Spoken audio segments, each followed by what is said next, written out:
The Adventures of Tom Sawyer, by Mark Twain. Book summary. Aunt Polly searches and screams for Tom Sawyer. She wants to confront her nephew about some missing jam. Tom, however, is able to outwit his aunt and slips away. But Aunt Polly loves him so much she cannot be too harsh with him. She is concerned that he will play hooky that afternoon, and sure enough he does. During the afternoon, Tom meets a boy from St. Louis with whom he fights. That night at home, Tom's clothes are so soiled from the fight that Aunt Polly punishes him by taking away his Saturday's freedom and assigns him the unpleasant task of whitewashing the fence. On Saturday morning, the forlorn Tom begins his tedious task of whitewashing the fence, fully aware that all of his friends are playing in the town's square. As he begins his task, Aunt Polly's slave, Jim, comes by and Tom tries to bribe him into helping, but Aunt Polly sends Jim on his business. Suddenly, Tom is horrified because one of his friends is about to come by and see him actually working on a Saturday morning. Tom pretends that what he is doing is not work because he is so thoroughly enjoying himself. Soon Ben wants to try his hand and offers Tom his apple. As Ben is painting, other friends come by and also want to try their hands at this fun game. Each boy gives Tom some sort of prize for allowing him to do some whitewashing, and Tom ends up with his fence whitewashed and a small treasury of gifts. After the fence is painted, Tom heads for the square and, on the way, stops to watch a very pretty young girl who is moving into a house down the street. He shows off for her, and she pretends to ignore him. He is attracted to her and finds out her name is Becky Thatcher. He joins his friends in fun and games where he is the leader of an army which defeats the opposing army. The next day, Sunday, he is forced to attend Sunday school and is bored with the tedium but finds ways to distract himself. Monday, after offering many excuses for not going to school, he is finally forced to go. On the way, he meets Huckleberry Finn, the son of the town drunk. Huck never goes to school and is the envy of all the boys because of his complete freedom. Huck arranges for Tom to meet him that night so they can bury a dead cat in the cemetery. At school, Tom is punished for being late and is required to sit in the girls' section. This pleases him because the only empty seat is next to Becky Thatcher. At lunch, he meets her, and they pledge their troth to each other.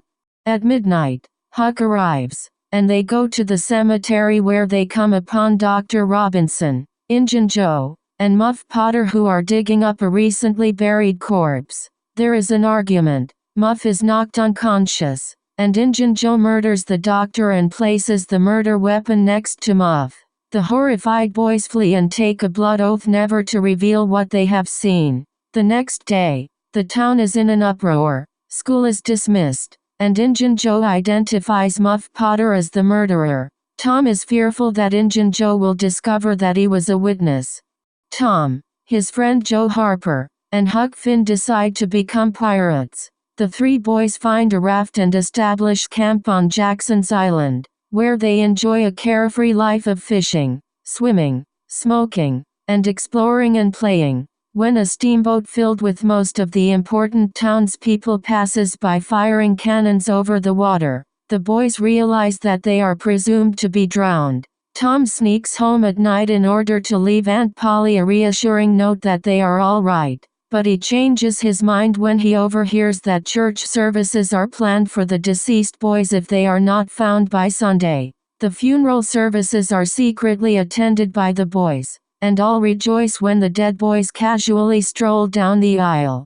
Back at school, Tom finally wins Becky's heart when he takes the blame for one of her indiscretions and heroically suffers the punishment for her misdeeds. At Muff Potter's trial, it is generally accepted that Muff Potter killed Dr. Robinson and will be hanged. Tom, in spite of his oath with Huck to not reveal what he has seen, cannot stand to see an innocent person hanged for a crime he did not commit. He bravely relates what actually happened. Injun Joe makes his escape by jumping out the second-story window. One day, while Tom and Huck are looking for buried treasure, they explore an old abandoned house. When two men arrive, The boys are trapped upstairs. One man is Injun Joe in disguise. The two criminals retrieve a box of silver coins they had concealed and then, by chance, discover a hoard of gold coins that had been buried by some outlaws long ago. They decide to take the gold coins to Injun Joe's other hideout. The terrified boys overhear Injun Joe planning a horrible revenge before leaving the country. The boys fear that they are the subject of his planned vengeance but are fortunate enough to narrowly escape detection. The boys try to discover a place in town that would be the other hideout, but they only find a room filled with an abundant supply of whiskey in a temperance tavern. At the picnic celebrating Becky Thatcher's birthday, several of the boys and girls enter McDougal's cave. Tom and Becky wander away from the others in search of privacy and become hopelessly lost. Meanwhile, Huck Finn, who is watching to discover Injun Joe's hideout, follows the two men toward Cardiff Hill, the home of the widow Douglas and of a Welshman named Jones. Hiding behind a bush, he overhears Injun Joe telling of his intentions to mutilate the widow Douglas because her husband, the judge, had once had him publicly horsewhipped. Huck hastens to inform Mr. Jones of the plot, and the Welshman and his sons drive off the vicious Injun Joe and his cohort. Huck has been so frightened that he becomes seriously ill, and the widow Douglas comes to the Welshman's home and nurses the homeless boy back to health.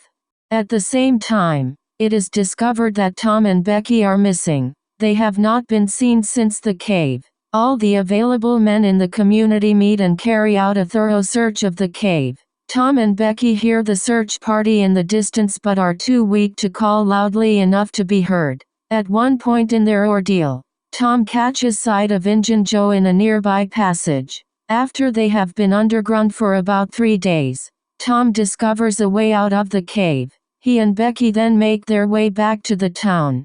Both are sick for a while, but Tom recovers more quickly than does Becky. Tom also discovers that Judge Thatcher has had the second exit to the cave completely sealed off.